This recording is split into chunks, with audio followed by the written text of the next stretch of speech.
Oh, Zirculon,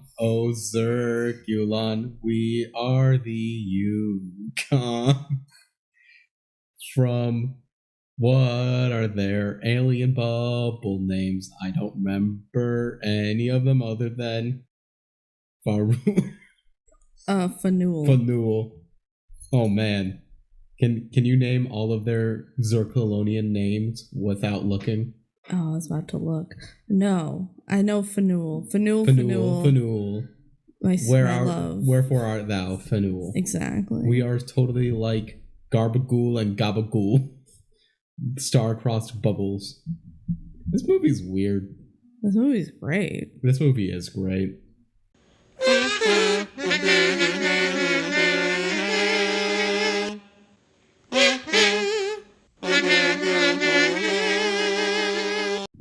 Welcome, everybody, to the DCOM Duo podcast. I'm Benji. I'm Kelsey. This is the DCOM Duo podcast. Thank you. Yeah.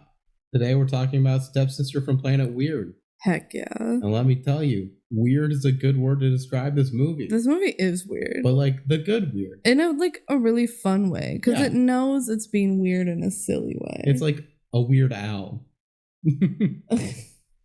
Sure. That type of weird. It's not the creepy weird. Which is good. I wouldn't like it if this movie was the creepy weird. Mm-hmm. Yeah. We were very excited to revisit this one, and it did not disappoint on a revisit. If anything, it kept up better than we expected. Yeah, it's just a silly good time. It's a silly good time. It doesn't take itself too seriously. Mm-hmm.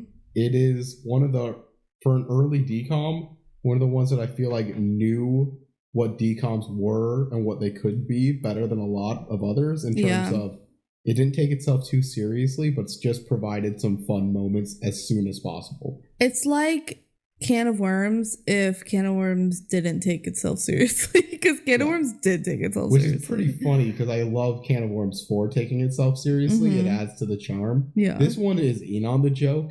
Yeah. It's a better movie in theory, but I like Can of Worms probably a little bit more just because how serious it takes itself makes all of the absurdity that much weirder. Mm-hmm. But this is probably the better movie. Yeah, I could see that. Yeah. So we're going to talk about Stepsister from Planet Weird. Mm-hmm. Before that, we do not have any fan mail today. Mm-hmm. But we will always read and potentially talk about fan mail if people want us to do that. You can email us at thedcomduo@gmail.com. Otherwise, you can also leave YouTube comments or whatever. I should note, a week from the release of this video, /podcast, it's mainly a podcast. Mm-hmm. We will be doing our next mini-sode. Yes, we just hit, this is 50.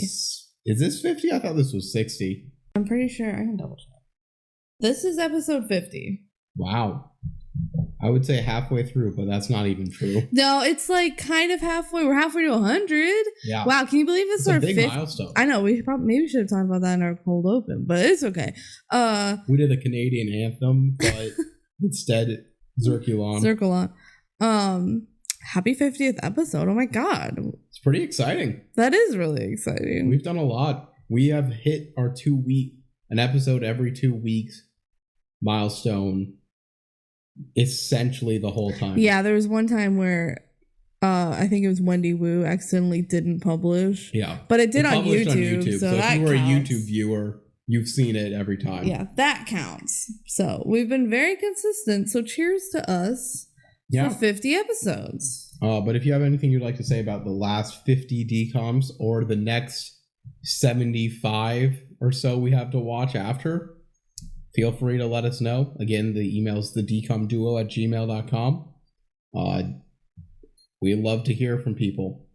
Otherwise, we'll talk about all of the DCOMs. We continue to rank them all. Mm-hmm. And then we'll, in 2 weeks, get to our next episode, which we always reveal at the end of the episode. So we don't even know what we're watching yet. We don't even know yet. We spin a wheel. So. Yeah. So that's exciting. If all you care about is that, you can skip to the end. We won't judge. But you maybe not, because Stepsister from Planet Weird is pretty good. Yeah, stick around. It's pretty cool. So now jumping into the factos. This released June 17th, year 2000. Into the year 2000. It was the 18th Disney Channel original movie. That's early. It is early. It's slightly earlier than I felt vibe-wise, but it still feels like before 50, you know? Yeah. So this feels early in a lot of ways. It's just, it is more formulaic, except for the fact of how weird it is allowed to be, which I very much appreciate how weird it's allowed to be. Yeah. The director was Steve Boyum. We've already discussed him twice, actually. Wow. He did Mom's Got a Date with a Vampire and Motocross. He directed that. Yeah. He also directed Johnny Tsunami, so we'll talk about him one more time when we get to that. He's more recently been a director and executive producers on stuff like The Boys, Supernatural, Hawaii Five-0, bunch of shows people have heard of, but we've already talked about him not do that. I find it interesting. He started as a stunt performer, which he did for 30 years. Like in the 70s, before transitioning into directing. So that's how he got his foot in the door. Yeah. Interesting. All right, now for the cast. Playing the role of Megan Larson, or briefly Evil Megan Larson, is Courtney Draper. She was on the Disney Channel show The Jersey. I've never heard of that. Well before our time. Yeah. It was a Disney Channel show, so I am going to mention it.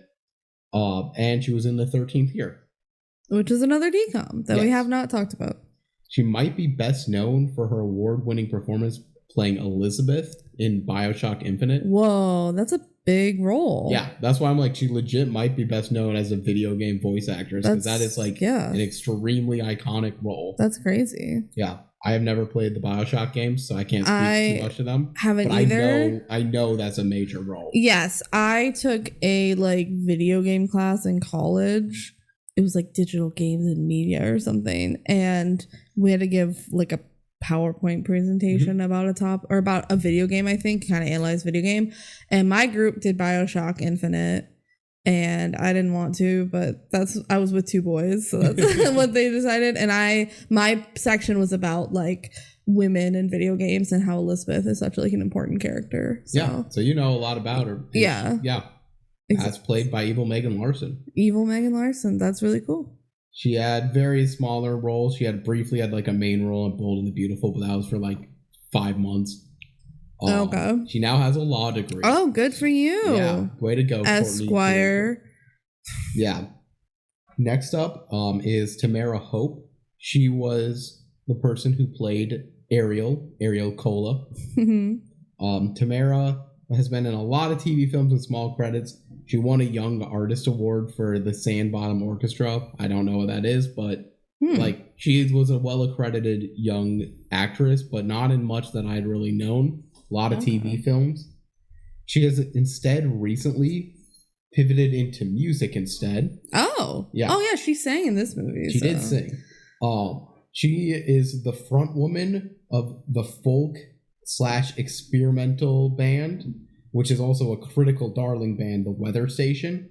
I don't blame you if you haven't heard of it. Yeah, I haven't. I think I had read their name once. They're particularly known for their 2021 album, Ignorance, which she wrote all the songs on and was on like 30 different publications' best album of the 2021 list.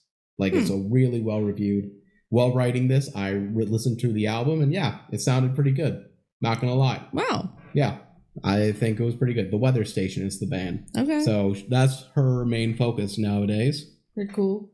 So good for her. Playing Cosmo Cola is Lance Guest.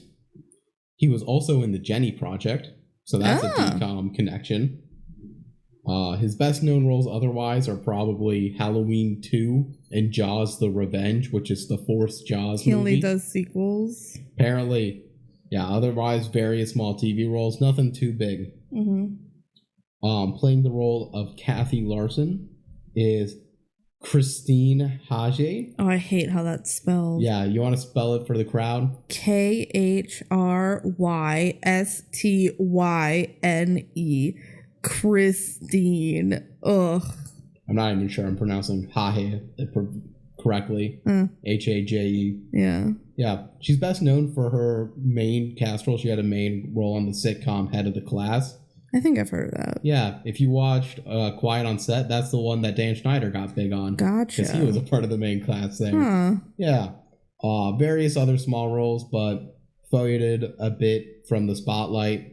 Apparently, she had a net worth of over $500 million in 2001. Whoa. Because she owned a quarter of a Silicon Valley company. Oh. I could not find what company. I just found like multiple articles saying that she did. I'm like, I don't know if that's true. That seems shocking to me in 2001 to be like a half billionaire. Yeah. And not crazy. Know what company it was.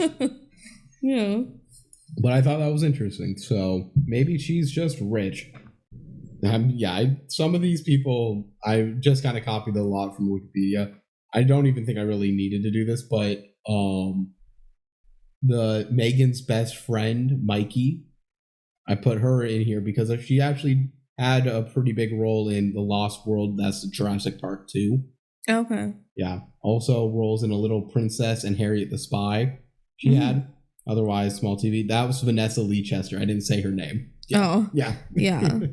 Mikey. They called her Mikey? Yeah. The whole time. I just heard Michelle one time. That's how I knew her name. She's very minor role. She has a very minor role. I just kind of put it on because I'm like, oh, there's something interesting there. And she's listed pretty high up in the credit list for some reason. Oh. She's listed above the person who plays Trevor Larson, who's part of the nuclear family. Yeah. Yeah. That's Miles Jeffrey. He was in Mom's Got a Date with a Vampire. Who was he in that? He was the young boy. He was I'm 8? He's I'm 8. Oh my God. Yeah. He's not 8 anymore. In this movie, he's 7. Yeah. Wait, was this before Mom's Got a Date with a Vampire? I can figure that out. I actually don't know. When did that movie come out? This was before Mom's Got a Date. Okay, so he was 7 in this movie, and then he turned 8. Yeah, it came out like 3 months before. Oh, there you go. He had his birthday in between. Yep. He had small roles otherwise in Babe, Pig in the City, Ant Bully, and Face Off, among others. Wow. Nothing too big. They're all very small roles. Oh, okay. Yeah. We mentioned her briefly in one of our recent podcasts. So, playing Heather Hartman was Lauren Maltby. Mm-hmm. That's the popular girl here, and she was Marjorie in Xenon. Yes, I did recognize her from Xenon. So, yeah, she's in Xenon and this and not much else. We talk about her more in Xenon. Yeah, especially the next Xenon. She has a pretty big role. I mean, she was decently significant in the first one too, but welcome back, Lauren. And then finally playing Cutter Colburn is Tom Wright, who is also in the sequel. Xenon the sequel? Xenon the sequel. Who was he in that? I didn't look up. I guess, I mean... He might be the love interest. It's he's a different boy. one every time. Does she have a love interest in the second one? I don't remember. Sure. I'm pretty sure there's a love interest in each Xenon. That is really interesting. We say fuck... What was his Greg. name? Greg. Fuck Greg. He doesn't care about Xenon because she, like, went off into space without him and just FaceTimed him sometimes. Yep, I get it. Yeah. He did a lot of theater shows after this. A lot of stage shows that. But more recently has moved into directing. He actually, like, 2022, I believe, or 21, directed a film that the biggest film festival in the world, Cannes, like, screened, which is a huge achievement to have a film you directed screened there. So, yeah, that's, like, a big deal for him. That's what I got for the cast. The fun facts, I couldn't find that much, which is kind of surprising because I feel like this is a movie that should have a ton of fun facts. Yeah. But it did not. All I really have is that, hey, it was based on a book of the same name. Right. By Francis Lance. And it definitely feels like a book. I tried hard to find differences. I didn't go to the detail that Kelsey did once of reading the book. Yeah, I read Can of Worms in a day because it wasn't very long. And it was pretty easy. I don't know how long this book is. Yeah, so I couldn't find much info on what was different, but I did see that Book Ariel had more powers that she would occasionally use, like just superpowers and stuff. And it wasn't windsurfing in the book; it was just regular surfing. Oh, well, I kind of like that it was windsurfing because they're afraid of the wind. Yeah, I feel like that thematically worked a bit better. All right. And then we can get to the Disney Plus description. Cool. You ready for the Disney Plus description? Give me the Disney Plus description. 14-year-old Megan Larson is stunned to discover that her mother's exuberant new fiance, Cosmo Cola, and his seemingly perfect daughter, Ariel, are actually aliens who've taken sanctuary on Earth. Neither girl wants to see their parents get remarried, so they join forces to split them up. But as their plot unfolds, Megan and Ariel become fast friends and begin to worry that their initial wish will come true. I don't like this description. I don't think it's accurate. I don't think it's accurate. First off, she does not find out she's an alien for a while. Yeah. Second, I feel like they never are like, oh no, now they're not going to get married and we actually want them to get married now. If that was the only problem with this, I would agree. But no, there's like just a flat out wrongness of the figuring them out, and the aliens doesn't happen till very late. Yeah. Like during the climax late. And then it's just like they became fast friends and they're worried that their initial wish will come true. Like, no, they still pretend like they don't want them to get married for like the whole time until the end. Yeah. I mean, there's a point where they're talking about like how much fun they're having together, and then they're like, but we need to split them up. Like, that's not what's going on. I agree. I think this is a bad description for this movie. Yeah. Also, it makes me realize I don't think the mom throughout this whole movie, spoiler alert, learns that they're aliens. No. Which is kind of crazy. And Trevor, like, believes it the whole time, but also does he really? We'll talk about how much Trevor is an oracle in this film. He literally, like, never lies. That's true, though. The mom marries an alien without knowing he's an alien. Yeah. That's crazy. All right, well, let's get into the movie. You ready to jump in? Mom's got a date with an alien. You ready to jump into the movie? I am ready to Johnny Tsunami into the movie. Heck yeah. All right, so we open up Disney Channel original movie, and we get the, like, title logo. The logo for this movie is kind of bad. There's like a little moon. Yeah. Why is there a little moon? Is it supposed to be a bubble? Is it supposed to be like the sphere of a bubble? Maybe. Oh, like the whole text is within a bubble? Maybe. But that doesn't seem that accurate if so. But I feel like they should have the outline around it. Then it would. Yeah. Whatever. So we see Megan windsurfing and narrating about how like cool wind is. Yeah, she's like something. Windsurfing and wind. I so love the cool. wind. Hey, that's me, Megan Larson, your fairly average teenage girl. Mm-hmm. And that's Cutter. There's nothing even remotely average about him. Yeah. Yeah, Cutter's so cool. Yeah, his coolness off the charts. His intelligence off the charts in the opposite direction. Classic himbo alert. Cutter wipes out and then like waves towards Megan like, hey, come get me. And then she windsurfs next to him and just pulls him up on her board. Just goes whoop. Effortlessly. Like she doesn't slow down at all. It's pretty great.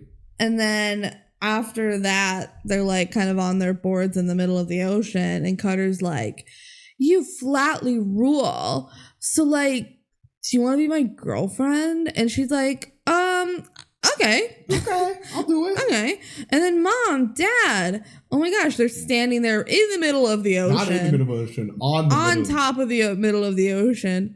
And the mom's like, Dad and I decided to get back together, Megan. And she's like, wow. Oh my gosh, cool. And then Trevor pops up and he's like, and I'm never going to act like a little brat again.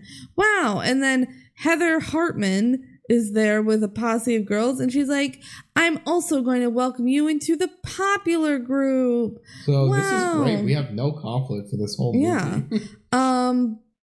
But then she wakes up. Dear diary, if only life was like my dream. I always hear about like nightmares and stuff. I don't really dream. This is how good dreams can feel sometimes where you're like, wow, everything's great. Yeah, it's never like all these random people being like, and I'm going to do this, and I'm going to do this, and my life is perfect. It's for me, it's always just like one scenario is happening, and it's, I don't know. It's never like, oh, my problems are solved.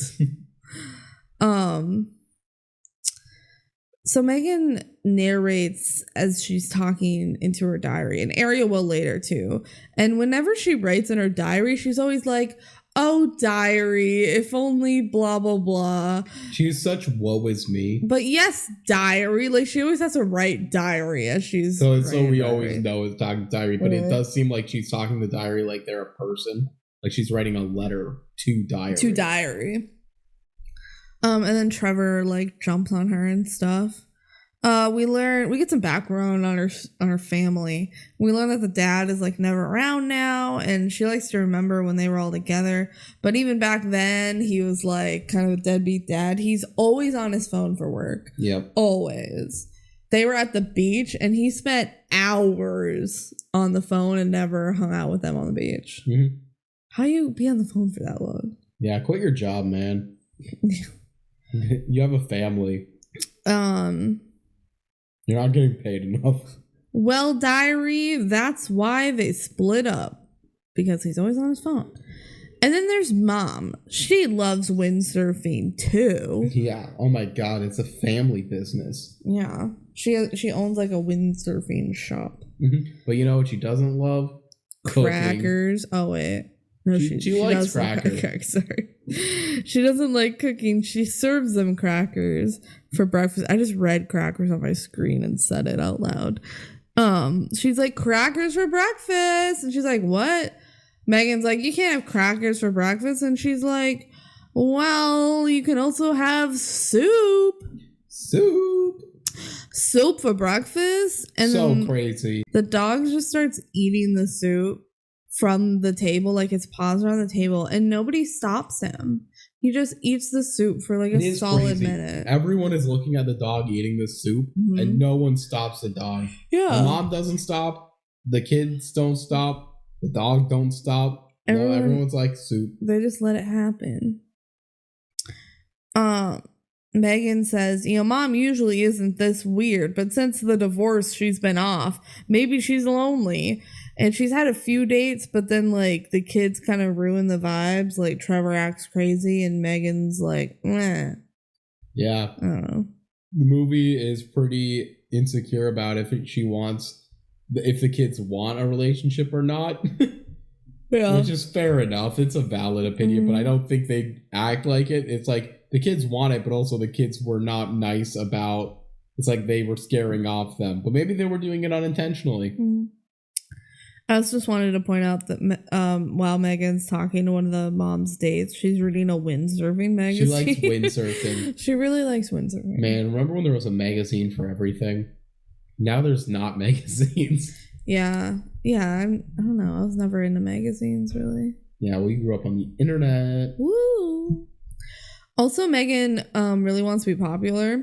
So she really wants to sit at like the popular girls table. That's where Heather sits. It's just like such a random C plot. I know. Through the whole movie, like D plot. It's so minor, but it does exist the whole time through. Yeah. She told everyone that she was related to Jewel once, but then they found her out. They're like, actually, Megan, you can't sit at our table if you're not Jewel's cousin. Which, it's more dumb that they're like, oh, we can talk to you because your cousin is Jewel. But also, yeah, if you get caught in that lie, of course you're not going to be able to sit there anymore. You're not actually Jewel's cousin. I don't want to know how they figured it out.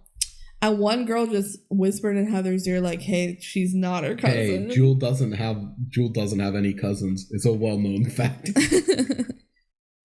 Classic 2000 pop singer Jewel. Yeah, and Megan also says she really only wants to be popular so that she can be with Cutter, who's her crush. He's so cool, and once he like rollerbladed down a mountain. Well, he didn't really rollerblade. He just kind of fell, and we see like the scene of him falling down the mountain. This show does like Family Guy cutaway gags. Yeah, it's weird. Weirdly consistently throughout, not at a Family Guy pace, but it does just do cutaway gags where it's just like, oh, here is Cutter falling down a mountain. Yeah. Why did they even film that? Like, I guess it's because good. It's funny. I enjoy it. It was funny. Yeah, so he falls down. But Megan's still into it. And in class, they're like, Cutter, do you know the answer to this question? And he's like, I don't even know what the question is. Good honesty. But Megan is still just smitten with him. Girls like them a himbo. And then she's happy because she gets to see him more now that he windsurfs and he goes by the mom's store. And so we see him. He's at their store and he's like, oh, hey, I recognize you from school. And then they had just have like what's riveting. Vegan? Yeah. Reagan. Vegan. It's Megan. Oh, Megan. Yeah, classic. And then they have riveting conversation about chips and windsurfing. Which surprisingly comes back. And how like it's cool as wind and surfing. It's windsurfing. Wow. It's crazy. I promise this movie's good. And she goes, I like your hair. And he goes, thanks, it's bleached. And she goes, I know everything about you.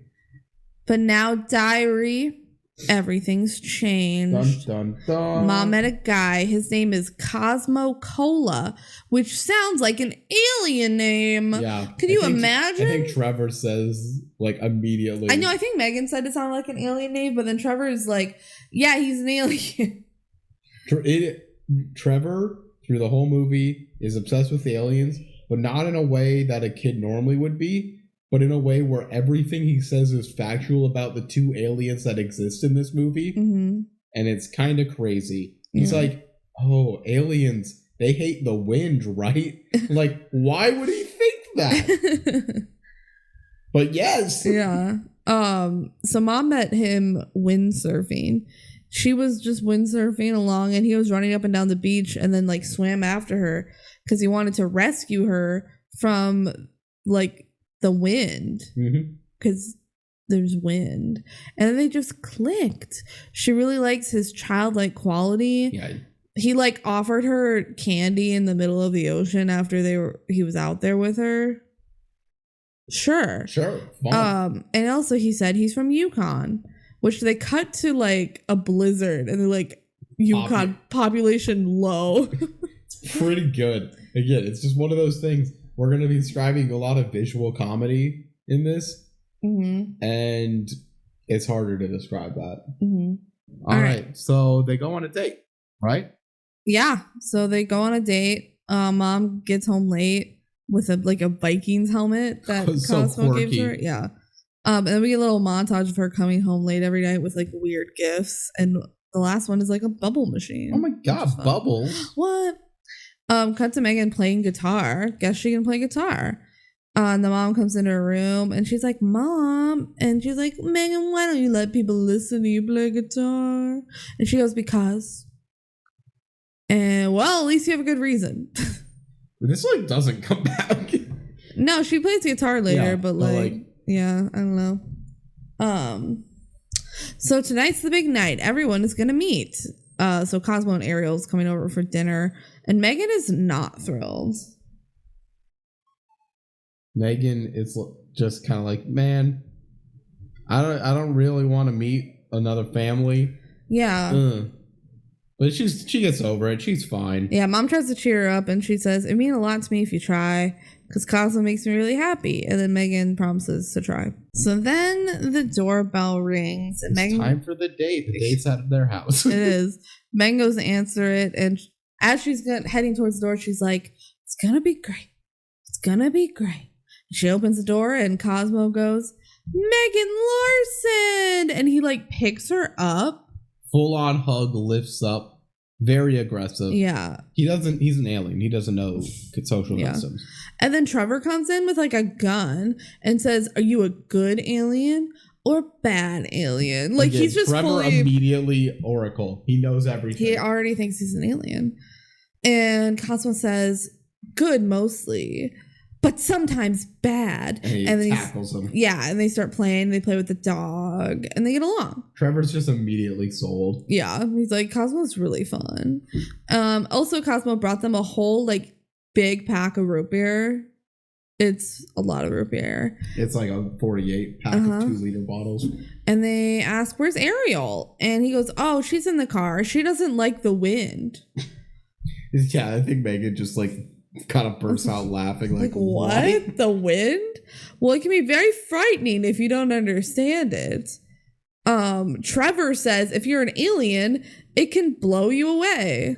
What? No. It makes no sense in real world logic that he's like obsessed with this alien talk.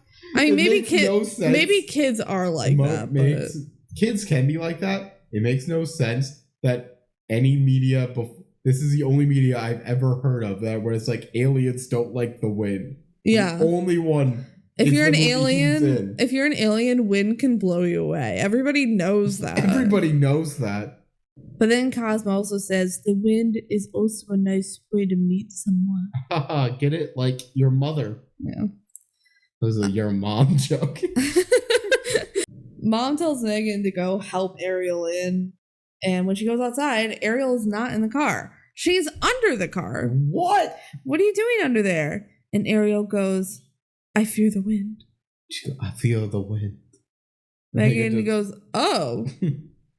and then we do a whole big old rewind of the VHS tape. Yep. Back to the beginning of the movie. So we're going back to Ariel's point of view. So Ariel is just sitting on her bed, looking at her skin, like her hands. And then she also like can wave her hands in the air and make some light. This is how she writes in her diary. Oh, that makes sense.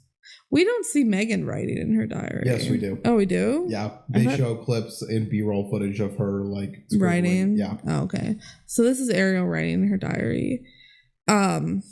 This is a direct quote from Ariel. I would like to say, if you feel like we have not been excited about this movie so far, it turns to 11 from here and does not look back. Yeah.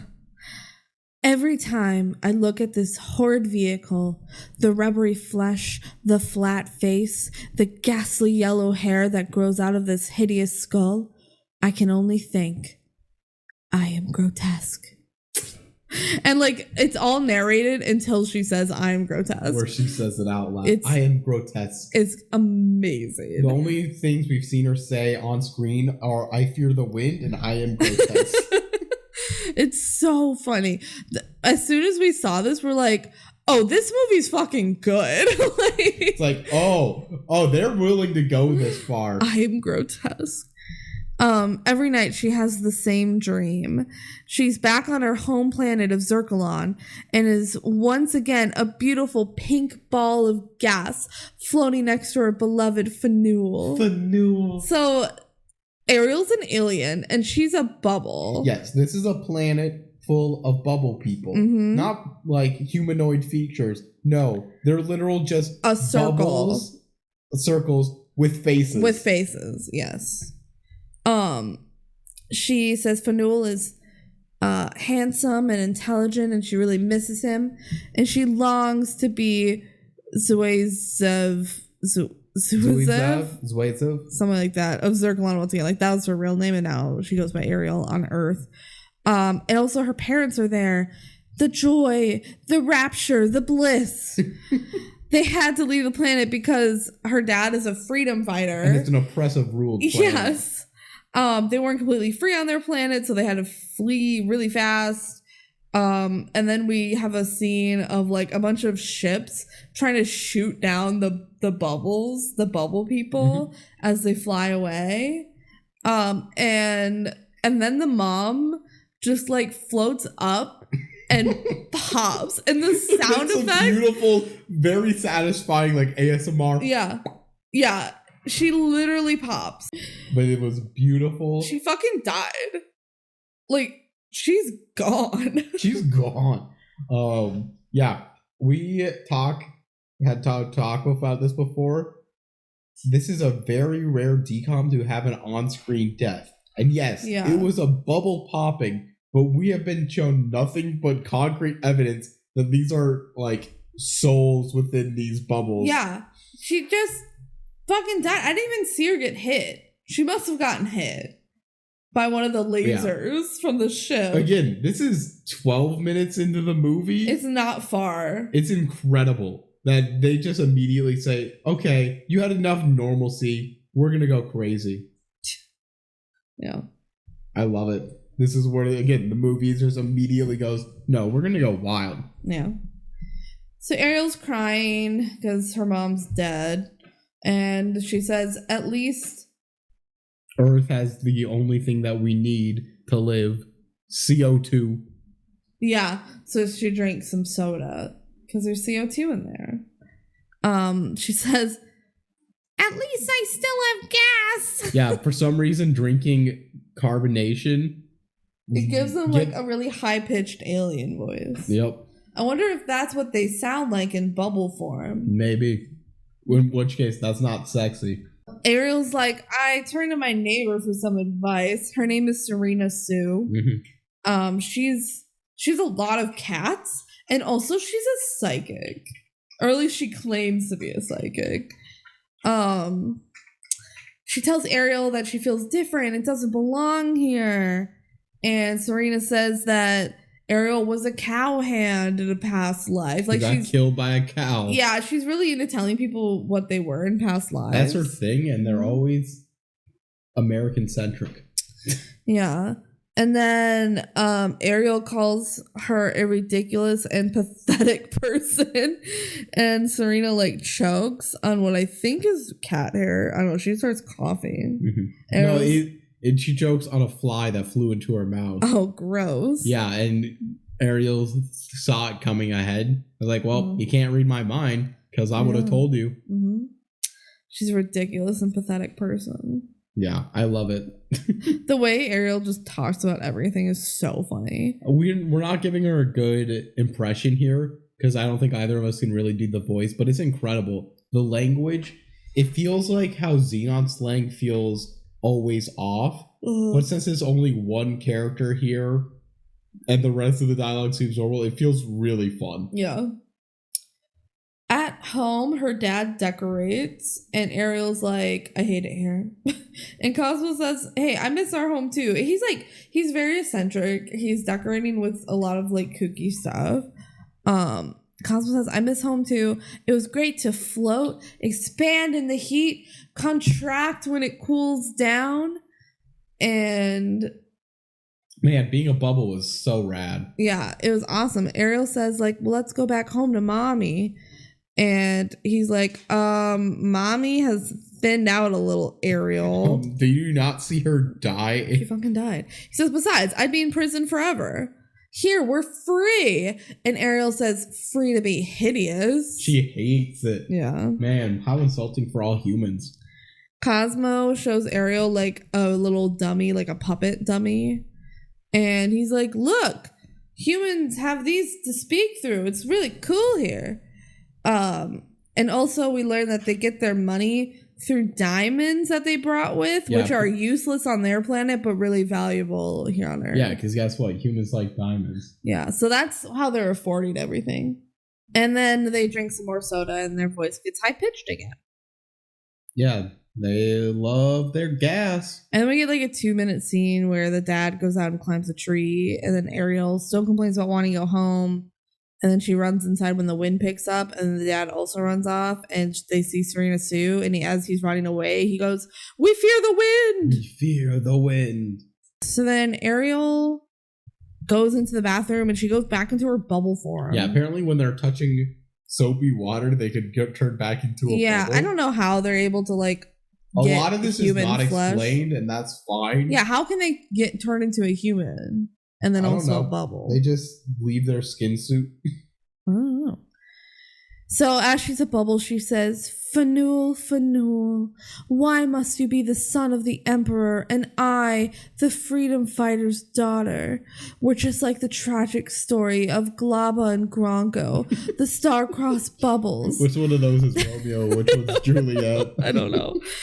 But we will meet again, Fanul, for I will come home to you. And then she, like, in her room in her human form, is dancing around going like, so good. Circle on. It's so funny. It's so fucking jarring. It's so hilarious. Good. I love her whole system. She so doesn't funny. need to change for anyone. No. This is why we love this movie. It's just so weird. It's so weird. It's well named. Yeah. So then Dad tells Ariel about how he met Kathy, who's Megan's mom. She's the most remarkable creature. She wasn't even afraid of the wind. They've met multiple humans before who are not afraid of the wind. Yeah. But I guess this is one who was windsurfing. Which is a bit different. Mm-hmm. Ariel says, what about mommy? And The dad says, your mother was an extraordinary bubble, Ariel, which out of context is so funny. There are like 50 lines in this film that if you just play them straight out of context, it will make the room laugh. This is the best out of context movie I think I've ever seen. For real. We'll always cherish the memories, but we live here now. We're humans now. We need to live with other humans. We think this has been like 2 months since they moved here. I don't know. Yeah. I really don't. It's very unclear. It's very unclear. Sometimes it says like years, sometimes it says months. Yeah. But maybe they have different customs on how long you grieve a romantic partner dying. Yeah, he seems to move on pretty fast. Okay. So then we see like the little montage of like he's picking out the gifts that he gives to Kathy, like the Viking helmet and the bubbles, whatever. And now it's time to go visit them. So we're catching up to the time where we went back from. Cosmo says like it's gonna be great. We're gonna meet them. Ariel says, but it wasn't great. I had a horrible time. Yeah, Ariel's like there was wind there. Yeah. So cut back to Ariel under the car saying, I fear the wind. And Megan's like, okay, well, it's pretty much stopped. Do you want to come out?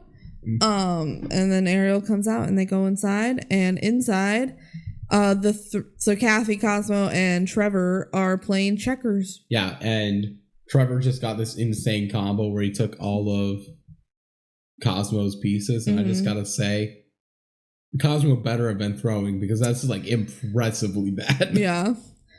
He probably doesn't really know how to play checkers. And then the dog comes and barks at Ariel. And Ariel says, do not threaten me, monster. Silence, beast. Your voice is loud and vulgar. No notes. I love her. Trevor accuses Ariel of also being an alien. And then Ariel's like, shit, I am an alien. She's like, I need to go to the bathroom. I need water. And so Megan goes to check on her, and then Ariel opens the door, and she's dripping wet. She's like, what happened? And Ariel says, I fell in the sink. Megan's like, what? Well, do you want to dry off? So then they go into Megan's room, and Ariel tells Megan that her room is hideously cluttered. And the way she says all this stuff is just like, your room is hideously cluttered. Your shirt way too large. Yeah. Megan offers a shirt. It's too big. And then she like holds up a little teddy bear that's wearing a little shirt. And she's like, well, this is your other option. You can wear this. And Ariel's like, all right, well, I guess I'll take the big shirt. And she was like drinking some soda. And then all of a sudden it's gone. And Megan's like, did you just drink that whole soda? And Ariel's like, no, like, and it's with that really high pitched like alien voice, like no. And Megan's freaked out, and then she takes out a blow dryer, for Ariel to use because she's still kind of wet. Hey, you're soaking wet. Let me do this. And Ariel like, freaks out. That is the worst idea you've ever had in your life. Yeah. Goodbye. And then Kathy calls them down to dinner, and Megan is just like not impressed. Yeah, they don't like each other. Yeah, their parents are like. They're just dating, so they don't have to see each other all the time. Oh, yeah. Yeah, they're just dating. It's fine. So at dinner, they're eating hot dogs. Yeah, nothing fancy stuff is because Cosmo's like, hot dogs are the bomb, and I get that. Cosmo says, I love food. And Ariel's like, I do not like food. Her plate is completely not touched. Food is messy. And Megan's like, oh, yeah, Ariel's on that root beer diet. And then we get Ariel's narration. In that moment, diary, I knew Megan Larson was to be feared and despised. After all the stuff Ariel has said to Megan, that one line. Yeah. It's like, oh, God, they're enemies. And then the parents are like, well, we have something to say. When two people feel the way we feel, we must follow our hearts. We're engaged. Whoa. Wow. This has been 2 weeks? I don't maybe a month. They're like, let's get married before we even meet each other's kids. Sure. Yeah. No. It's pretty irresponsible, but whatever. It's a plot. Later that night, Megan's like yelling at her mom, like, how can you be engaged to him? Cosmo's so weird. Trevor's like, I like him. He's an alien. Trevor, again, is very one note. Yeah. And that note is alien. Mm-hmm. And Megan's like, I don't like Ariel either. Like, the whole I fell in the sink thing was really weird. That seems very sus. And Trevor says, well, I think she's pretty. And Megan goes, well, you're 7. You don't know anything. Yeah. Yeah, we know he's not 8 yet. But 8 is still too young. I'm 8. No, you're not. Kathy says, I would never marry anyone you absolutely hated, but I really like him, so please try to get along. Ariel likes to sing. Maybe you guys could do some music together. And wow, what a great idea. You know, she's a long way from home and she lost her mom recently. I think she said a couple years ago, didn't she? Yes. So this is where we're confused. It's probably a lie. And she says, give her a break, huh? She starts school with you tomorrow. Maybe alien time works differently. Maybe it does. Cut to the girls biking to school. Ariel has training wheels. And a football helmet. She's not very good at biking. Yeah, it seems very hard to be that bad at biking with training wheels. Uh-huh. And then Ariel crashes into the bike rack and like flips over it. Yeah, didn't get much learning in the Yukon about biking. And then everyone like is looking at them and Megan says, Ariel, can't you make yourself turn invisible? And Ariel says, possibly. Should I try? I love that line. It's just like she's so good. serious. Yeah. She's so serious about it. Like, possibly. Should I try? And Megan says, too late. Everybody circles around them and Megan's like, this is Ariel. I don't really know her. She's not my friend. Yeah, I don't really know her. She's not my friend. And they say, Ariel, do you like to ski? And Ariel says, she learns she's from the Yukon. Oh, yeah. She's from Yukon. Yep. So they're like, do you like to ski? And she says, I like bubbles and I like gas and I am calmed by water. And they say, cool. Can't argue with any of those. It's so good. Can you argue with any of those? I like bubbles and I like gas and I am calmed by water. It's pretty funny. So Michelle is Megan's friend and they're talking and she's like, Ariel is so popular because she's pretty. Like, you must feel so inferior. And Megan's wow, like, you really look terrible compared to her. Megan's like, no, she's a freak. She can't even ride a bike with training wheels on it. And Megan's like, well, she dresses fresh. Her outfit is very like, it's bright pink. There's lots of layers. It is DCOM doing layers before. Yeah. But as like this looks weird rather than having it be the whole aesthetic, which it becomes in 10 years. Yeah. And Megan's like, well, Cutter won't think she's cool. Cutter thinks I'm cool. No, and he doesn't. Michelle says, Megan, as your friend, that's really pathetic. I'm going to go talk to her. I think she might be a visionary. And then Ariel tells everyone that she wears layers to protect her essence. Yeah. And this is important later. People love that line. People love that. She's protecting her essence. In class, the teacher asks, like, so what is the volume of the swimming pool? Like, use math to figure it out. And they're like, he's like, Megan. And Megan's like, I don't know, medium. Boo. Bad answer. Ariel is able to answer the question with some like smarty talk. Yeah, she's like, oh, did you mean this unit, and this unit? Well, then it's exactly this. I know, because I'm a bubble. Yeah. Ariel is... I fill up space. I was gas. Ariel is full on Goodwill Hunting. Mm-hmm. Everyone thinks she's really cool. Megan complains to Michelle some more that Ariel, it's like she's from another planet. Oh my god. Yeah, she's like, what? Planet Rad? No, Planet Weird. That's the movie. Oh my god. They said it, kind of. She fears the wind, Michelle.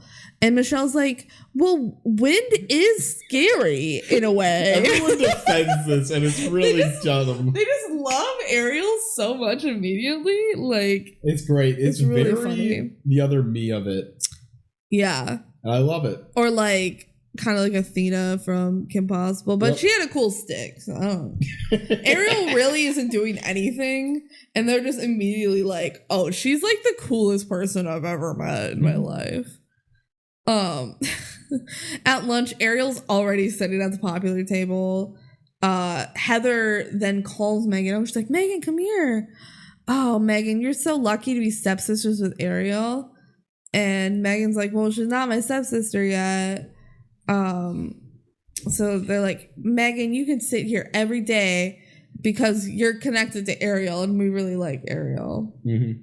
Yeah. It's like, wow, thanks. We're going to be stepsisters. Yeah. Later, Ariel does some math on the whiteboard and everyone's like, oh, she's so smart. She's a genius. And then she sings in music class and everybody loves it. She sings of Zirculon. She literally sings about Zirculon. And everyone's like, this is the most touching song I've ever heard, except Megan, who is not biting into the Ariel pill. Mm-hmm. So then Megan follows Ariel to the bathroom. And Ariel is cradling a bubble in her hand. And she talks about how she misses Fanul. She's like, oh, Fanul, I miss you so much. And a teacher comes in and she's like, Ariel, are you talking to a bubble? And Ariel says, that bubble, as you so patronizingly call it, is the love of my life. She storms out of the bathroom. And the teacher goes, oh, what a poet she is. That was beautiful. And Megan's like, what? What? She's possessed. And then she goes to class. Ariel just does weird shit and everybody thinks she's a visionary. Outside the bathroom, you see everybody is starting to dress just like her in like the very bright colors and the layers. And then we hear that the worst part was yet to come. That's a voiceover. It's a pretty dumb line. Yeah. Not gonna lie. Mom is making Megan teach Ariel how to windsurf. Seems like a terrible idea for someone scared of the wind. Yeah. Megan doesn't want to, but Mom's like, come on, Megan. Me and Cosmo are soulmates. And Megan's like, you're fucking insane. And Megan says, I'll teach her if you never use that word again.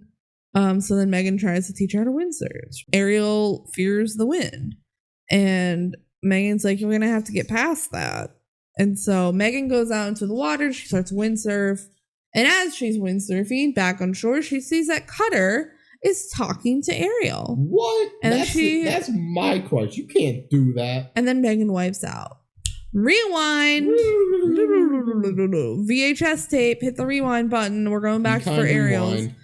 I think this is the only other time that happens. I think I think they stopped doing that, which is fine. I really was fine, but they needed to like get through these quicker so we don't watch the same scenes over and over. This movie is very well paced, but this could have been a bore, but it's luckily they show us the boring, true, like human perspective, and then they show us it all but in crazy alien speak. My opinion is that like the first one made sense because you hadn't met Ariel yet, so it's like let's go backwards. This one makes less sense. Yeah, this one is really unnecessary because they go back and they show basically the same scenes and you don't really gain much. Like they could have just done both of their perspectives at the same time. But whatever. Yeah. Back to Ariel wiping out on the bike. We get to hear Ariel's thoughts now. She said, so yeah, she wiped out on the bike, but then they go immediately to lunch. Like they really just get through all of this. Because we've seen a lot of it. Yeah. She says, at feeding time, I was sitting at an important table. Conversation was pathetically empty. The girls were vacuous. Vacuous girls. And then now we're at like windsurfing. Like it goes very fast. She's watching Megan windsurf and she's like, the wind is going to destroy her. I'm going to go save evil Megan Larson. She calls her evil. This is where she starts getting called evil Megan Larson. Yeah. It's just a whole middle second act is just, this is evil Megan Larson. Mm-hmm. Ariel heads out into the water and swims a little bit. And she's about to go rescue evil Megan Larson when Cutter comes over. And then Ariel comes out of the water and Cutter's like, whoa. Like he's immediately in love with her because everybody is. He's like, oh, I think you're cool, whatever. Ariel says, what is your interest in this hideous bag of skin I inhabit? And Cutter goes, whoa, whoa, whoa. That's way too harsh. I don't think it's disgusting. I think it's very undisgusting. He is a very classical himbo. Yeah, and he's like, if you don't like your body, then like, what do you wish to be? Like, what do you want to be? And Ariel's like, I wish to be pure gas. And then Cutter's like, cool. And by the way, you want to be my girlfriend? You want to be my girlfriend? And Ariel's, I think it's in voiceover. She's like, I find him vapid and shallow. She says that out loud. Because then afterwards, Cutter goes, oh, maybe I am those things. Right. Okay. Shallow. Yeah, definitely. Vapid. I'm going to have to research that one. I don't know what that means. But vapid, shallow people have feelings too. And then Megan comes to shore and takes Ariel away. All right, now they're back. Timelines have converged. Yeah. Megan starts yelling at Ariel. She goes, you're not fooling me. You're like a total bad seed. And Ariel, she's just taking everything Megan wants, Just leave Cutter alone. Yeah, you can take all of the cool stuff, but I need Cutter. Cutter's my future. My not boyfriend. Yeah. And Ariel's like, I don't want him. I just want to go home. I would do anything. Ariel doesn't like it here because they're not nice to Bubbles. It's very silly. They bubble, as you so like patronizingly call it. Yeah. Megan literally says like, you don't like it here because they don't like Bubbles. Okay. But then they realize that they both like don't want their parents to be married. So it's time to form an alliance.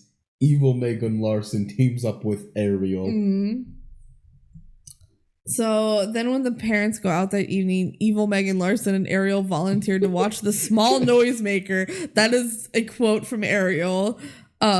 Megan gives him some chips, like a bag of chips, and says, go to bed. He takes this. I'm kind of surprised. He's a bit of a pushover. It honestly, isn't even that necessary because they just stay around the house all night. Yeah. Just, plotting, but whatever. They just don't want Trevor around. Megan tells Ariel that the first step is to convince their parents that they're best friends. I don't know why they need to do this. Because they make it seem like they're not, scheming. Okay. Ariel says, I do not understand evil Megan Larson. How could two creatures who feel the way we do about each other possibly convey otherwise? Ariel's never heard of acting. Megan says, acting? Like we need to act. So they take some pictures together. Ariel doing this flat face. Yeah. While Megan's doing the smiles. Yeah. And in voiceover, Ariel decides that realizes that evil Megan Larson is an evil architect. Evil Megan Larson knows what she's doing. And then they make music together. Megan plays the guitar and they both sing, and it's kind of cute. And they practice telling their parents how much they like each other. Yeah, and one of the things that they're gonna say is basically Megan's gonna be like, "Hey, Cosmo," or Ariel was saying how Cosmo really likes how simple you are, and how there's nothing special going on. Yeah. So then at dinner time, Cosmo, they're eating really fancy food now, and Cosmo doesn't like it. And Kathy's also reading a really boring book. I think it's poetry. Mm-hmm. And then as Kathy reads, Cosmo sees a spider, and he's like, look, a spider! It caught a bug. Pretty fun. If I saw a spider actively catch a bug, please point that out to me. That's pretty cool. And then he's like, oh, my show's on. And he turns on the Lion King TV show. He says he's going to turn on Hollywood Squares, but he turns on Timon. It's Timon. And it's so weird. And then Kathy turns off the TV and she goes, are you making fun of me? If you think I'm such an airhead, why do you want to marry me? And Cosmo's like, I love that you're fun and free. And she goes, what about my mind? And he goes, I've never seen your mind, Kathy. Because he's thinking literally the brain. Yeah. And they bicker some more. And Cosmo calls her a loud, obnoxious woman. And Kathy storms off. And the girls were watching the whole time. Mm-hmm. So it's going according to plan. But of course, one fight is not enough. Ariel tells her dad that Megan shared a secret with her, that Kathy was just testing him earlier, and she wanted to make sure that he could be serious. So the dad's like, "Oh, I gotta be serious. I gotta take this up." Mm-hmm. And this is, of course, all part of their plan. So later, Cosmo and Kathy are out at a restaurant, and Cosmo starts talking like a cowboy and promises to watch TV or something. I don't remember. And then he yells at the waiter for looking at Kathy and demands a raw steak. He's like, "Bring me a steak, raw." Yeah, I don't get how this is supposed to be serious, but okay. It's manly and serious. And the waiter's like, "This is a pizza parlor. We do not have steak." And he's like, "Okay, then bring me the manliest pizza. With jelly beans." Yeah, that ruins the manliness. Yeah. What's the manliest pizza? Just meat lovers? Meat lovers. Yeah, it is. Yeah. And then he takes out his little dummy doll, and it's also dressed like a cowboy, and he talks through it. And he's like, "Oh, Cosmo's very strong and dependable." I don't get what he's trying to get. So weird. This part is just weird. And not as much in a fun way. I mean, it's still silly. Yeah. And then he's like, "Come on, Kathy, let's dance." So he like drags her up and starts dancing, and they knock the waiter over. Yeah, and Kathy's like, "Stop." Very embarrassed. Yeah, stop. Megan says, "Mission accomplished." Ariel's like, "Well, did you know in the Yukon we say gaseous matter expanded?" No, you don't. Megan's like, "Huh. Well, gaseous matter expanded." And then such a dumb phrase. We see that the girls are like maybe kind of starting to like each other a little bit. Yeah, they respect each other a lot more. Mm-hmm. So then the parents talk, and Cosmo's like, "I was only acting that way because I thought you wanted me to." And Kathy's like, "I only acted the way I did because I thought you wanted me to." Just a direct one-on-one conversation between two people who decided to marry each other, solve their issues. No, they're like, this "Why?" plan was not that evilly architected. No, they're like, "Why did we think that?" And then they realize that the girls told them these things. So they go to yell at the girls, and Ariel starts to cry. She's like, "I've disgraced myself and my family," and they console Ariel.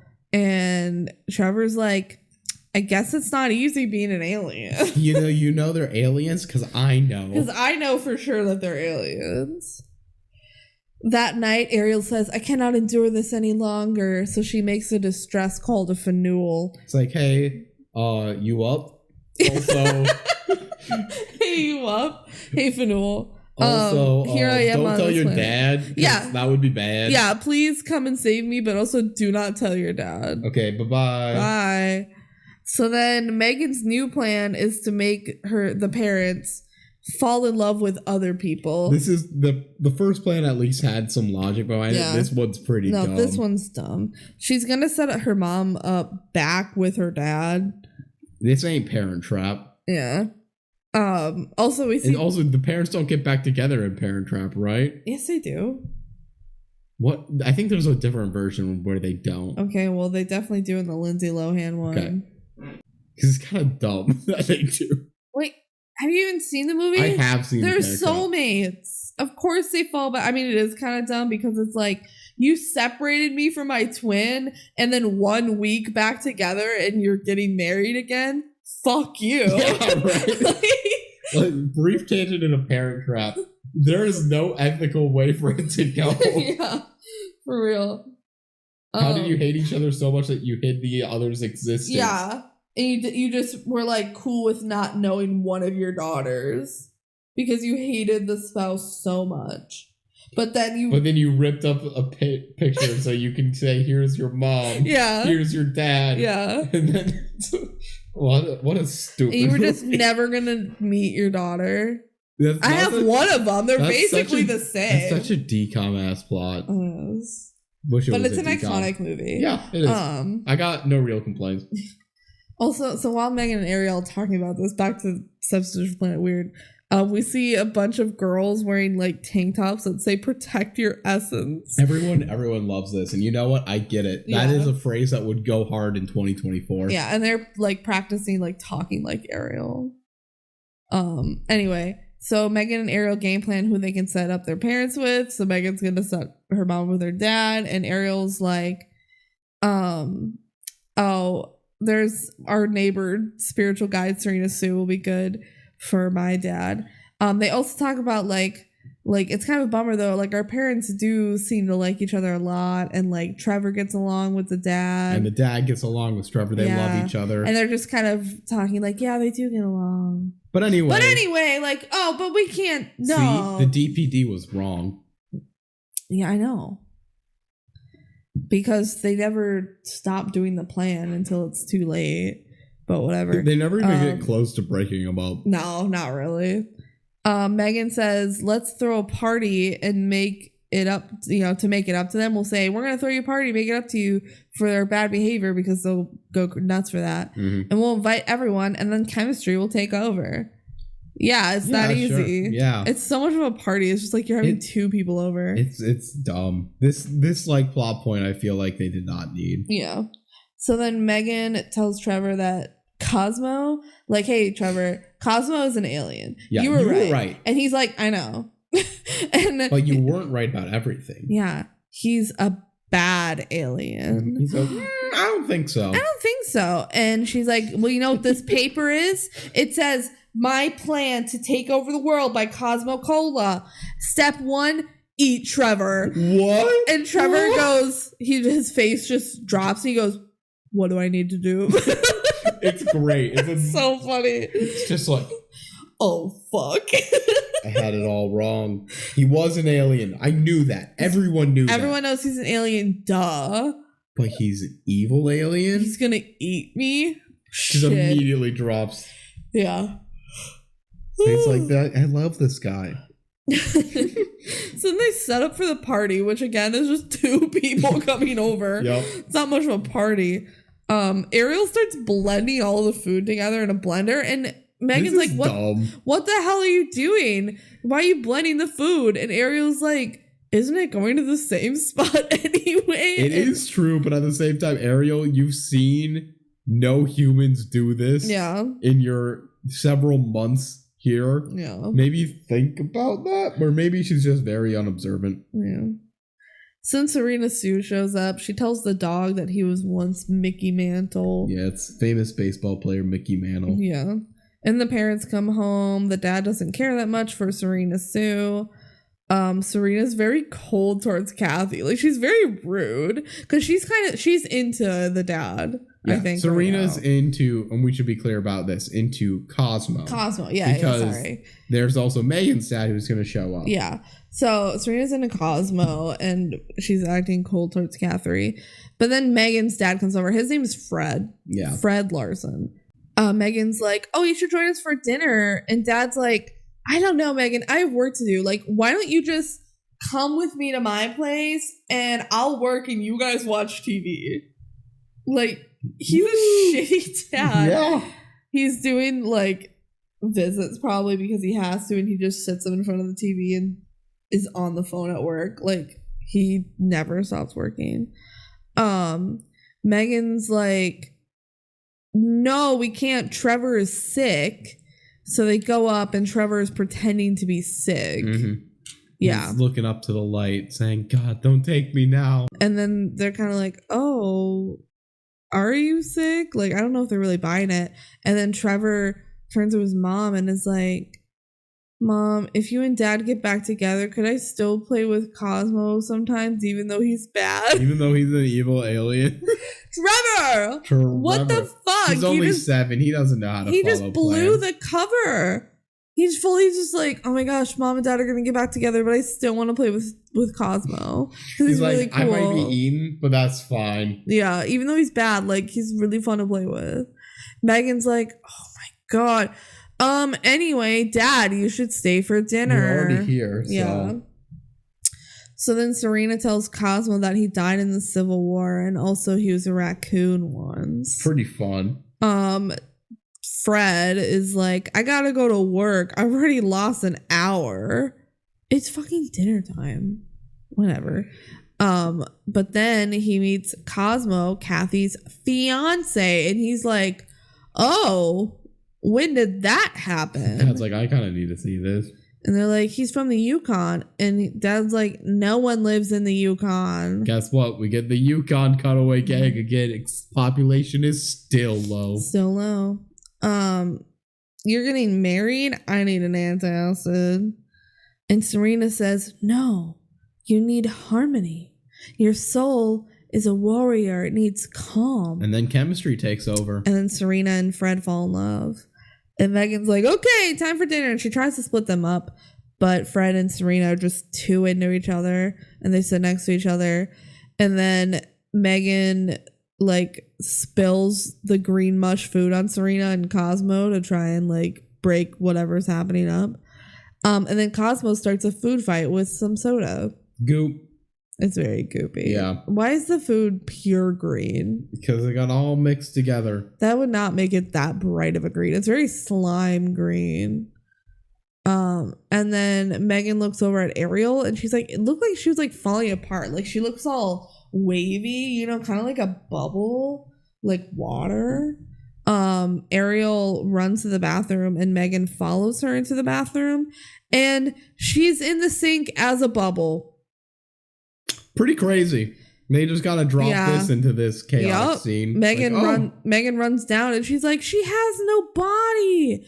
And Ariel comes down all wet and Megan says, she's an alien. Cut to Megan in therapy. Great hard it's cut. like It's immediate. Hard cut therapy. And he goes, maybe you feel like an alien sometimes, Megan. I've seen this reaction before. So now he's talking to the mom. I've seen this reaction before. She fears change. Kathy, you should still go through with the wedding. It's actually super important that you do go through with the wedding. So the therapist gave her the okay to get married still. For plot convenience. Yeah. Cut to Kathy in a wedding dress. So we're here. It really, again, the pace is fast. It's really fast. The movie isn't long, so...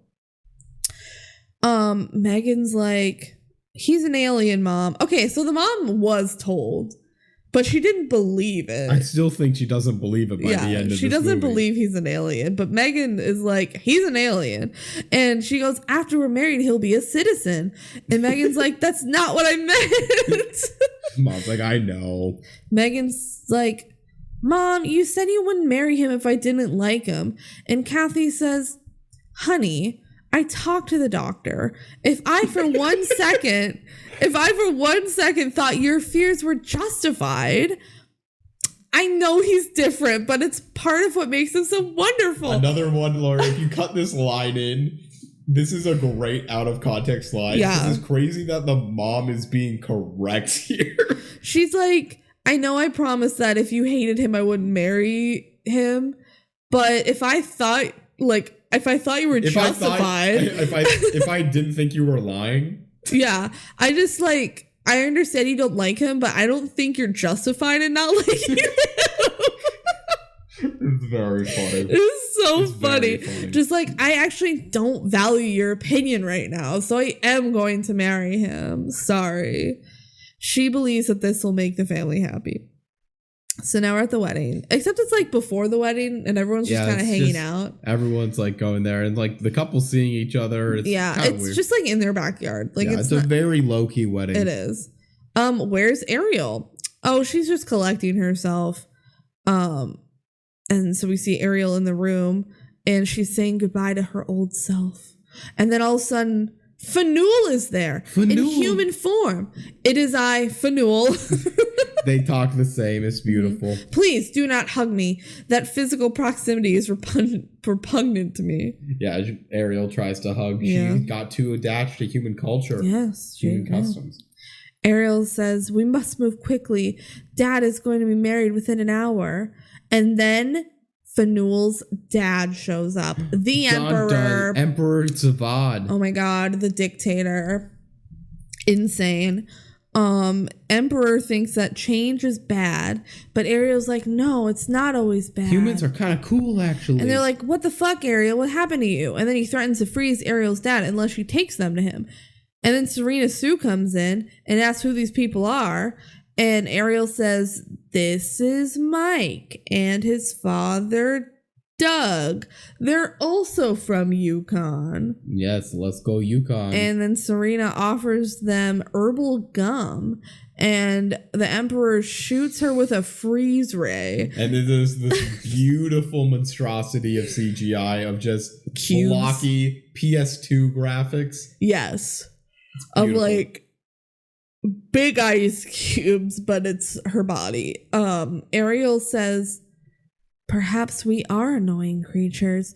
And they say we, and she says they, but they have bravery and are also kind of cool. And the Emperor's like, you have to sometimes be cruel to be kind. I will go find Cosmo Cola. I don't get why they don't freeze, but I guess it's because they leave Fanul to go and watch over them. And yeah, why don't they just freeze it, Ariel? It feels like it would be safer, but they trust Fanul. Yeah, he trusts Fanul. Ariel pleads with Fanul, and Fanul says, I have no choice. I wish I did. So, man, it really seems like our heroes are going to die. Yeah. Meanwhile, Cutter comes up to Megan and her mom. I guess Cutter is invited to the wedding. Megan would. Kathy makes Megan go look for Ariel, and Cutter's like, oh, I'll go with. I like Ariel. The Emperor's around, and Cutter goes to talk to the Emperor, and Megan just like leaves him behind, like whatever. She goes up and she finds Serena is frozen, and she's like, what's going on? Who is that? That is Fanul. That is Fanul. Your boyfriend, Fanul? He and his father have come for my father, says Ariel. And then Ariel tells Megan that about our home planet. She's like, you're right. I am an alien. I'm from Zircalon. My dad's a freedom fighter.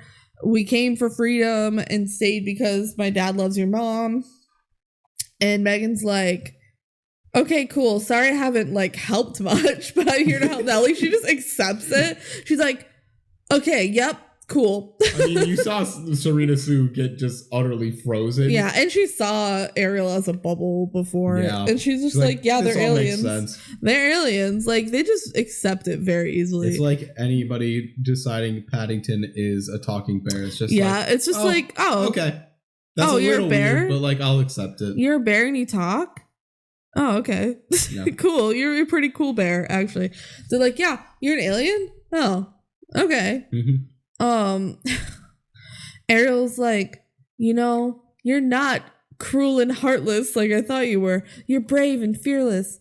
And then the Emperor brings in Cutter to the room and is like, Fanul, watch this one too. He's weird. Yeah. Cutter looks at Serena and he's like, well, that's pretty unusual. And it is. It is. You're right, Cutter. It's very weird. The Emperor then runs into Kathy. Kathy's like, I think Cosmo's out front. Oh, please tell him that the ceremony's in 15 minutes. And then the Emperor finds Cosmo with Trevor. And he threatens him with a gun. And Trevor's like, whoa, that's cool. Do you want to trade guns? Trevor has a fake gun. He has a little fake ray gun. And Cosmo's like, this is my friend. He really likes hide and seek. So we're going to count and you go hide, okay? And then he did. So Cosmo handled that very well to get Trevor out of there. Kid out of here. Yeah. I'm going to deal with this myself. And then Cosmo goes with the Emperor. Ariel pleads with Fanul.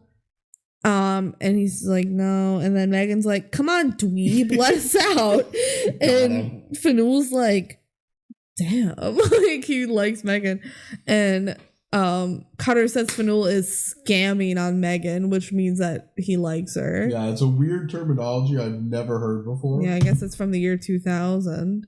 Not much change. And then Cutter offers Fanul a mint, and he likes it. I don't know, it feels very filler.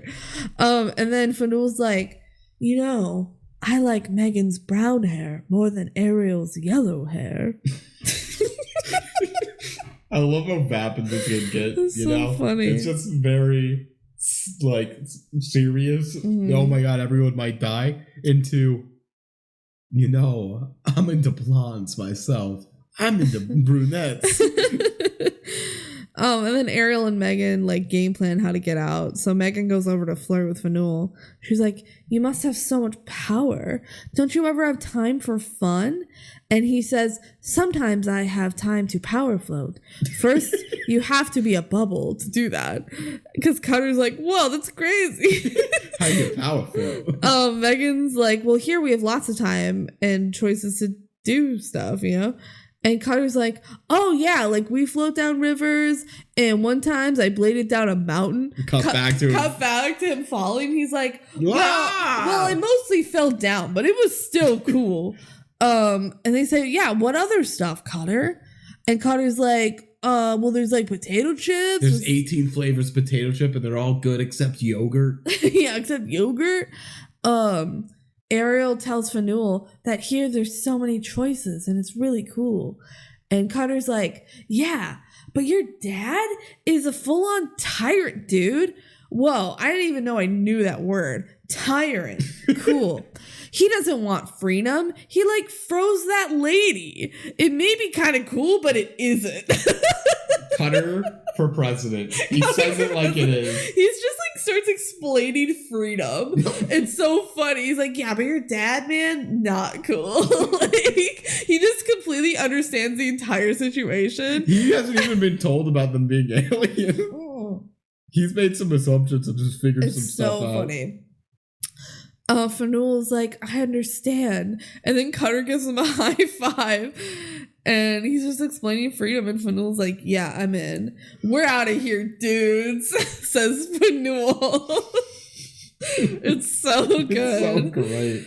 As they leave, Megan tells Ariel, like, I see why you like Fanul. He's really cool. And Ariel's like, meh, I liked him better as a shimmering gas bag. Ariel's been thirsting after this boy for the entire movie, and then sees him as a human form and says, pass. Hard pass. He didn't help me immediately, too. That probably gave her the ick. Like, I thought you loved me and you were going to come rescue me, and instead you brought your dad. What the hell? Outside, the Emperor tells Cosmo to enter a portal that he just makes. They made a portal to get here. Yeah. I don't know how they didn't follow that portal, but there's a lot left unexplained, and that's fine. Yeah. That's not the point of the movie. The Emperor says, you're guilty of questioning my authority. You're going to be frozen forever. That's the worst crime. Yeah, and then he freezes Cosmo before he gets into the portal, so I don't know.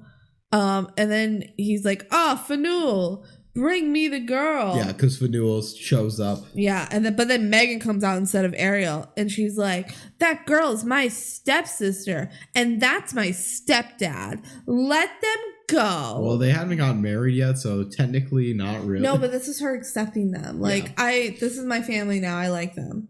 He's like threatens to freeze them, but then Fanul jumps in front.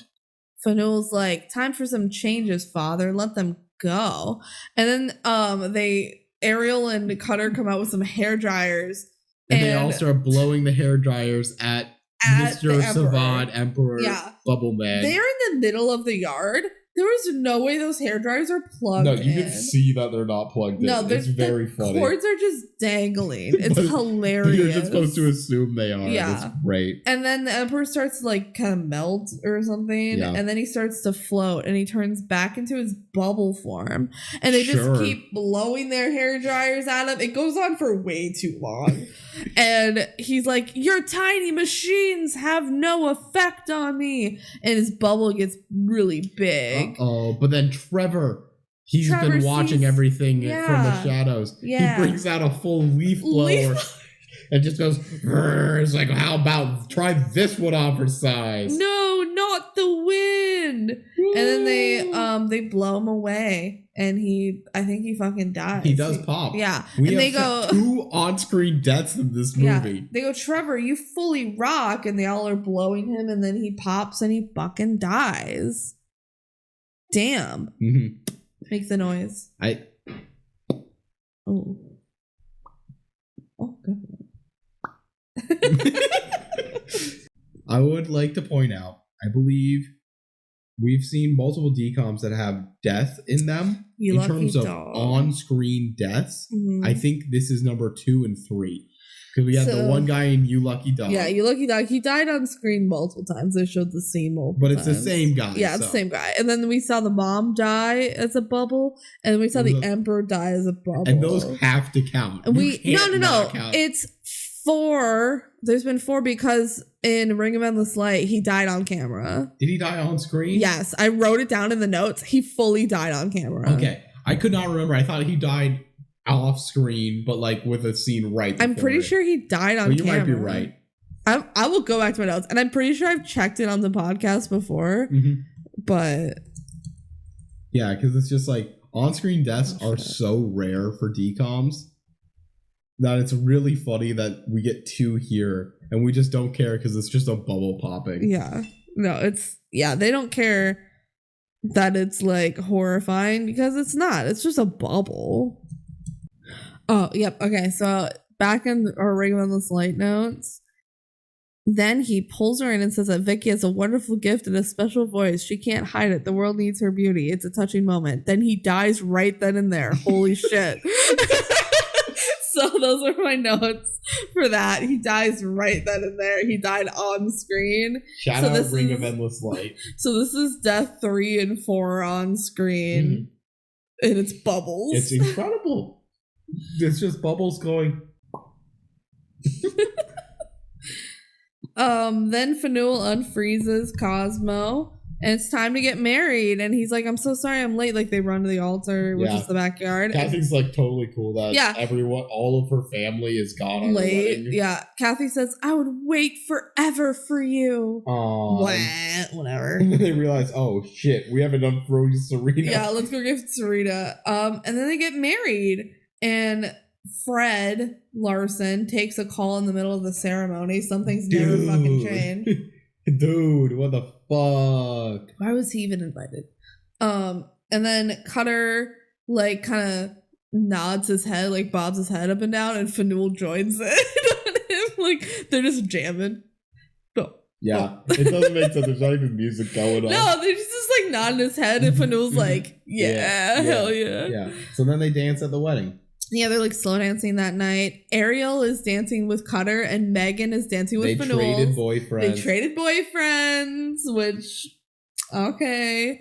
Faneuil says he has to go back to govern his planet now that his dad's fucking dead. But don't worry, he's gonna come back after that's all sorted out. After he makes some changes on Zergalon. Is that what it's called? Zergalon, yeah. And then they cut to them dancing to more upbeat music, and they're all having fun. And the girls are now happy with their situation. And then for some reason, this is a completely good time to end, but we have to go back to school for like 10 seconds. Yeah, and Megan's like, there's room for everyone at the popular table now, and it shows them like saying, "Hey Heather, have a seat with us at the popular table." Like this and then it ends like they ended with everyone eating at the popular table, and it's like not really a thing anymore. We did not need a conclusion to this arc. No, it should have ended at the wedding. Yeah. But I mean, it was only like 30 seconds. No, it was like 10 seconds. It really didn't change anything, but it's a weirder end. It is weird. But then that's the end. That's Stepsister from Planet Weird. I love this movie. This movie's so I don't know. funny. I feel like we did not scream its praises well enough because it's hard to. It's a very visual movie. And also just Ariel. Everything about her is so funny. The dialogue is wonderful for her. It's stuff that's harder. It's stuff that's harder to describe why it's good because it's a lot of absurdity. Yeah. And absurdity is really hard to actually get right for an extended period of time. Yeah. And break down as jokes. But they never really miss in this movie. Even when they miss, like the whole cowboy scene, it's still passable. Yeah. And like the opening scenes and stuff are a little bit slower to churn through, but like they're important establishing stuff, and even then it's not that bad. This is a good movie. As soon as Ariel comes in, it's like, oh, this movie's amazing. Yeah. Like, she's so funny. Yeah. We had this ranked pretty high. Yeah, so final Jank House ranking was 16. Which is very good high, considering all the stuff. And honestly, it could go up. Well, Benji, you had it higher. You have it at 12. It was very good. Very good. I have it a little bit lower at 24, but it's still in my A tier. Yeah. I think it is literally the tippy top of my A tier. Yeah. Mine is like more mid to low A tier, which I think I agree with. Like lower A tier for me. Because it's like I think there's better DCOMs, but this one's very fun. We will talk about this more very soon because in our next episode, as mentioned earlier, is our mini-sode where we're going to rank the 10 most recent DCOMs we watched. Yes. And do some fun. We'll probably be reading reviews. Yes. We're kind of going in a pattern right now of mini-sodes, and we're due to read some funny reviews. Yeah, I think really kind of makes this movie too is like how surprisingly good it was. I didn't expect this movie to be good, and it was. It's really enjoyable. There's other movies that get a long way just by being weird, but this movie compared to another weird movie, say like The Poof Point, it actually does what it's intending to do the whole time, which is not always a requirement. Poof Point is like very tired because that's a lot of like, oh, watch the parents act like babies, you know, and that's annoying. Some of my favorite DCOMs are not succeeding where it's trying to. Like, trying to think of one that we've watched that I can say that for. Can of Worms, for instance. I don't think it's succeeding in most of the places it's trying to succeed. Yeah. It succeeds sometimes, but in a lot of times my enjoyment of the movie is despite what the director intent was. Yes. This movie, I feel like I enjoy it entirely as intended. Yeah. We're not making fun of this movie. We're laughing with the movie and what it's trying to do. Yeah. And that's rare for a DCOM. That is rare for a DCOM, where it is rare for a good DCOM too. Yeah. So, shout out Stepsister from Planet Weird. We'll talk about it more soon, but we got to tell you what we're going to be watching next time. Yeah, first we have to make a bet. So we spin a wheel on what our next I think it's going to be Teen Beach 2. I don't think we've had a sequel yet. And I think this will be the first one. That would be insane. I'm going to guess the 13th year, and we're going to see our girl twice in a row. Let's go. My 13th year. All right, let's spin the wheel. Ooh. It's Let It Shine. This little light of mine? This little light of mine, I'm going to let it shine. I'm going to let it shine. Roxy, I'm sorry. This little light of mine. Okay, we can watch Let It Shine. Let's go. It's a good one. Yeah. I'm excited. Hey, another musical. And it's like decently recent too. It's way more recent than like Stepsister from Planet Weird. I feel like we've been having a lot of this old was ones. A 2012 movie. Yeah. So that's good. I like mixing up like some older DCOMs and new ones. Tune in a week for our mini-sode, and then a week after that, 2 weeks from today, from the release date, for Let It Shine. Yay. Goodbye. Bye.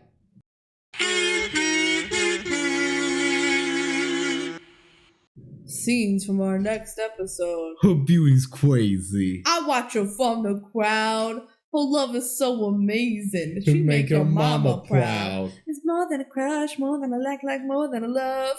Roxy, I'm sorry. Roxy, I'm sorry. I know the feelings that you thought you had were for that other guy. Well, I'm that other guy. Oh, man. Y'all see that girl with her, like, sparkly outfits? The church fucking hates her. She's Get her out of here. Demon. I know she sang a beautiful song at the church. Get her the fuck out of here. Get her out. Mom's like, you're sleeping. To be home. Mom's like, you're sleeping on the fucking couch for that shit. Like, how dare you? Man, is this the worst father we've seen in a DCOM? He's pretty bad. He's pretty bad. That guy drives a taxi. What a loser. Girl, you pterodactyl fly.